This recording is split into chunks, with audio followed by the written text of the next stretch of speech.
pagi anak-anak. Pagi, Pak. Bagaimana kabar? Sehat, Pak.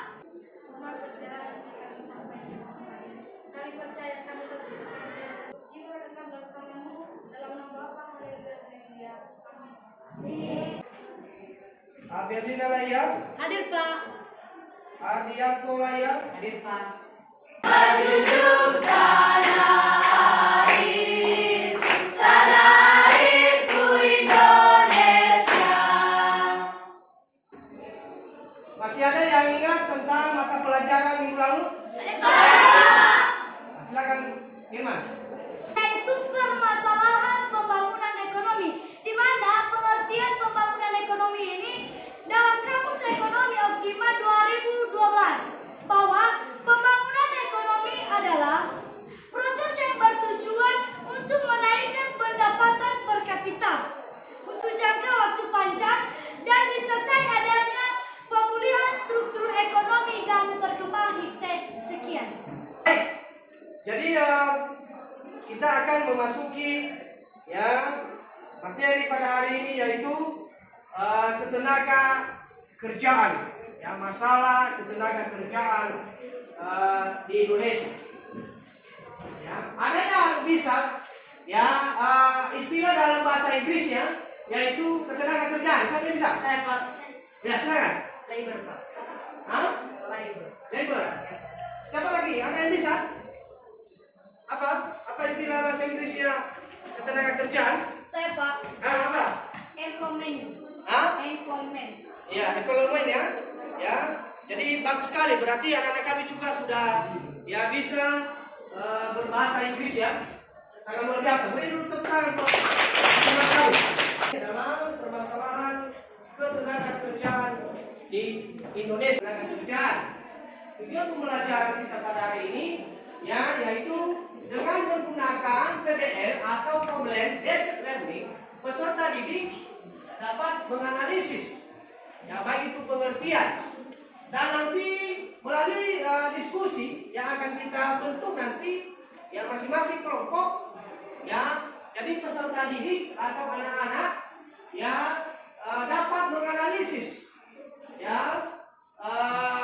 jenis-jenis tenaga kerja dengan benar dan tepat. Terus saya Iman dulu, Mas Kalis dulu.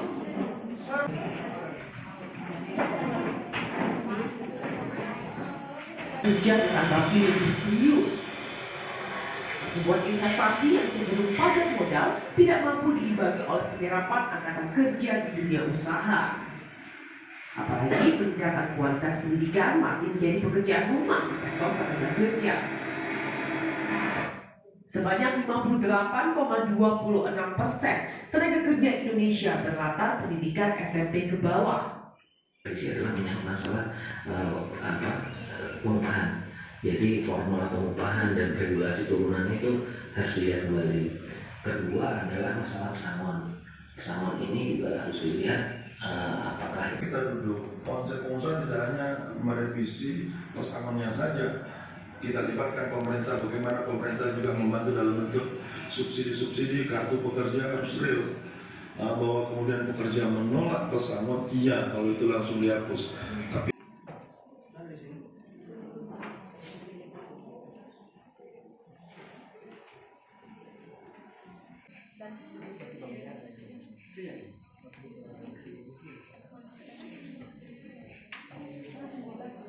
berdasarkan video yang telah ditayangkan, coba analisis apa saja yang perlu dibenahi terhadap regulasi tenaga kerja di Indonesia.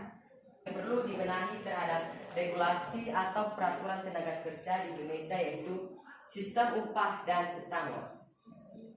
Mengapa kami akan ini pembahasan kami? Karena sistem upah merupakan kebijakan dan strategi yang menentukan kompensasi bayaran atau upah yang diterima pekerja, dan sedangkan yang dimaksud dengan pesangon merupakan sebuah tunjangan dan atau kompensasi yang diberikan instansi yang menjadi pemberi kerja kepada karyawannya setelah masa kerja karyawan tersebut berakhir. Kami ada 25 ada masukan mengenai tadi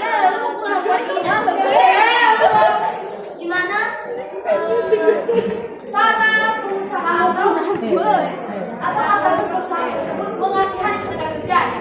Nah, menurut kami di sini bukan soal mengasihani, tetapi yang perlu dibenahi di sini yaitu soal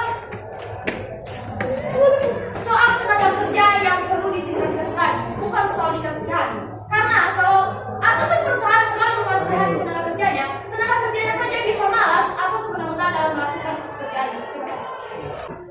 Dan saya dari kelompok tidak juga mengkritik dari pernyataan yang sudah teman kami berikan. Berdasarkan dari apa yang sudah kalian berikan, sudah jelaskan bahwasanya apa juga hubungannya dari kenapa pengusaha harus wajib memberikan pesangon atau upah, dan apa juga pengusaha, kenapa bisa pengusaha memberikan suatu semangat petani?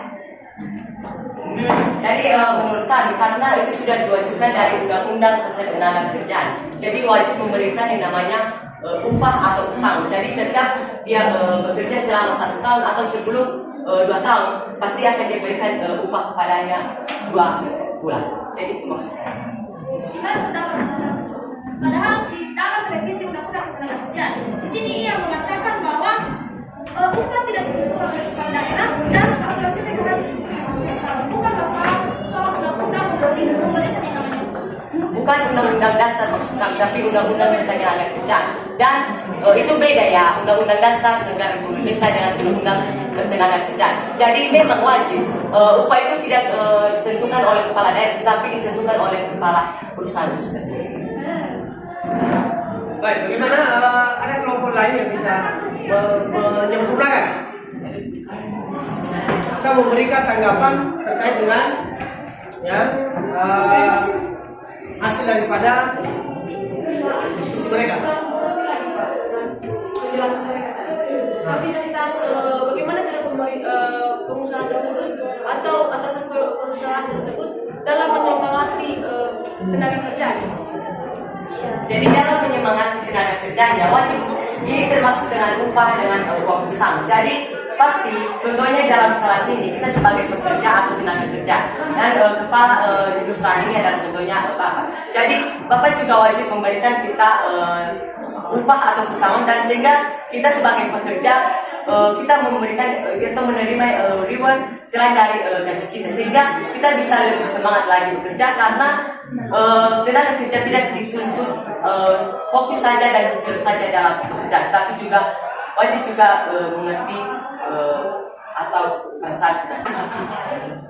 Sesuai dengan pertanyaan, mengapa pelaku industri mendesak isu tenaga kerja ditanggapi lebih serius? Karena pertumbuhan investasi yang cenderung padat modal tidak mampu diimbangi oleh penyerapan tenaga kerja di dunia usaha. Apalagi peningkatan kualitas pendidikan masih menjadi pekerjaan rumah di sektor tenaga kerja. Kami dari kelompok 3 terhadap kelompok 2, bagaimana cara pemerintah mengatasi kecenderungan padat modal yang tidak mampu diimbangi oleh penyerapan angkatan kerja di Indonesia. Nah, cara pemerintah pertama sekali itu membenahi revisi UU Ketenagakerjaan tadi. Lalu mungkin kakak juga bertanya, kenapa sih cenderung padat modal tidak mampu diimbangi oleh penyerapan angkatan kerja di Indonesia?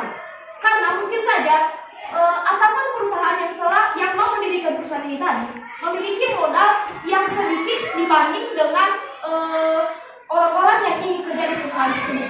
Makanya ada yang namanya tidak terimbangi. Jadi kalau ada modal yang cukup atau modalnya sesuai dengan jumlah pemasuk orang yang kerja di situ, maka pasti modalnya dapat diimbangi. Jadi karena adanya perbedaan dari modal terhadap orang yang ingin atau angkatan kerja, itu dapat mengakibatkan cenderung padat modal tidak mampu diimbangi oleh penyerapan angkatan kerja di dunia usaha. Baik, kami akan menampilkan hasil diskusi kami mengenai pertanyaan di nomor 3, yaitu apa harapan pengusaha dan tenaga kerja kepada pemerintah terhadap revisi UU Ketenagakerjaan Nah, jawaban kami yaitu harapan pengusaha dan tenaga kerja kepada pemerintah yaitu berharap agar pemerintah bijak dalam menanggapi soal pengupahan dan pesangon yang berhak menerima upah dengan selayaknya diterima sesuai dengan pekerjaannya, dan juga menyangkut soal pensiun agar tunjangan upah mereka berkelanjutan dan tepat pada waktunya dalam pembayarannya. Baik, kalau ada pertanyaan kelompok lain. Baik, ada pertanyaan dari kelompok. Baik, silakan kelompok 4. Empat. Apa yang dimaksud dengan tunjangan? Tunjangan upah.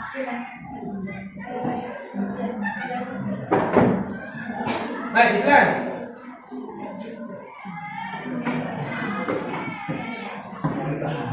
Saya menanggapi dari kelompok 5 apa yang disebut dengan tunjangan upah. Nah, tunjangan upah ini berupa tambahan atau reward atau hadiah yang dikasih dari atasan perusahaan terkhusus terhadap karyawan-karyawan yang pantas untuk mendapatkan tunjangan tersebut. Kelompok 5, legislatif, silakan. Baik, terima kasih atas penjelasan kami. Menurut yang telah dikatakan oleh teman kami tadi, THR atau tunjangan merupakan suatu reward atau penambahan upah kepada seorang pekerja atau tenaga kerja pada suatu perusahaan. Akan kami sedikit perbaiki apa itu pesangon. Menurut kami di sini setelah kami diskusikan, pesangon merupakan hadiah atau uang yang diberikan setelah pekerja atau tenaga kerja tersebut dikeluarkan dari perusahaan tersebut. Sekian. Baik, terima kasih atas pendapat kelompok 5.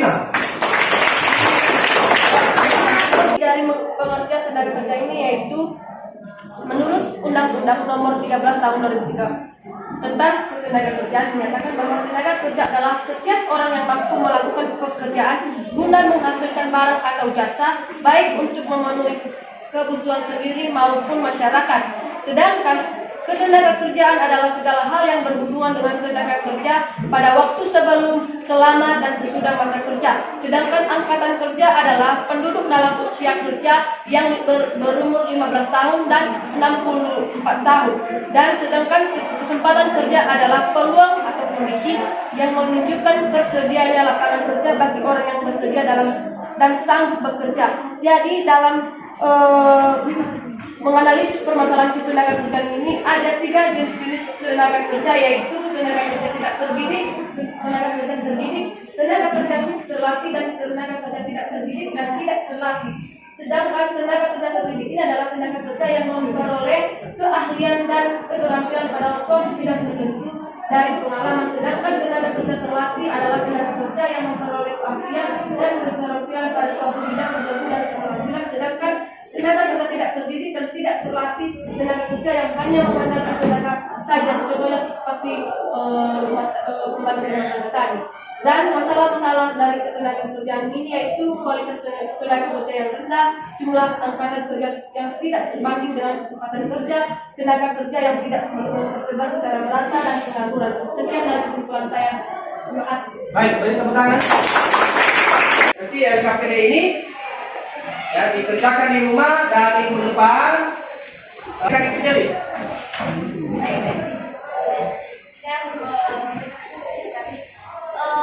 Pelajaran yang telah kita bahas hari ini sangatlah menyenangkan, bisa membuat kita menambah pengetahuan kita, memperluas wawasan kita, terlebih mengenai ketenaga kerjaan ini. Semoga kedepannya kita lebih baik lagi dalam melaksanakan setiap pelajaran.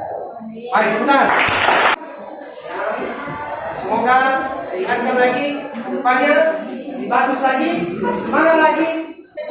Bapa di surga, kembali kami mengucap syukur di hadapan Bapa, terima kasih dan anugerah-Mu yang besar telah melimpahkan kepada kami, sejak dari kami memulaikan pelajaran kami hingga kami mengakhirinya. Kami tahu Yesus sudah sholat kami. Amin. Amin. Jadi demikian materi kita pada hari ini, dan saya menyapa kita kembali. Yaum.